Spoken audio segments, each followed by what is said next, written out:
In the face of searing criticism from President Trump, The Fed has gone crazy. the U.S. Federal Reserve Wednesday hiking interest rates for the fourth time this year and forecasting two more rate hikes to come in 2019. Stocks slumped on the news as some investors had hoped the Fed would blink and hold off on more rate hikes for now. The Dow closing at its lowest level since November 2017, with the Dow transports entering bear market territory. The Fed's decision likely to anger Trump, who has repeatedly attacked the central bank's tightening this year as damaging to the economy. Just Tuesday tweeting, quote, "I hope the people over at the Fed will read today's Wall Street Journal editorial before they make yet another mistake." At a press conference Wednesday, Fed Chairman Jerome Powell was asked if he's worried about the president's tweets.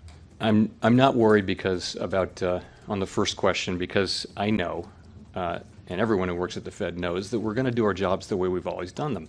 Jonathan Spicer covers the Fed for Reuters. Part of the message today was that the Fed isn't really going to be pushed around by the White House or the markets, really. We saw the market reaction, which was a negative one.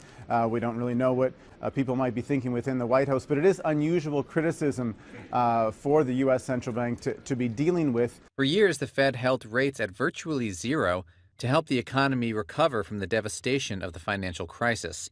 But now the Fed is worried about the next downturn and wants to make sure it can respond if the economy slides into recession.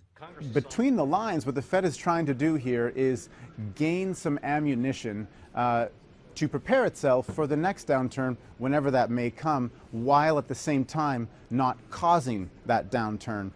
You actually hear some Fed policymakers say explicitly that they want to be able to cut rates in the face of a recession, and in order to be able to do that, they need to gradually get them up to some level where it will actually be meaningful. But for now, the central bank says the economy will keep growing in 2019, but at a slower rate than this year.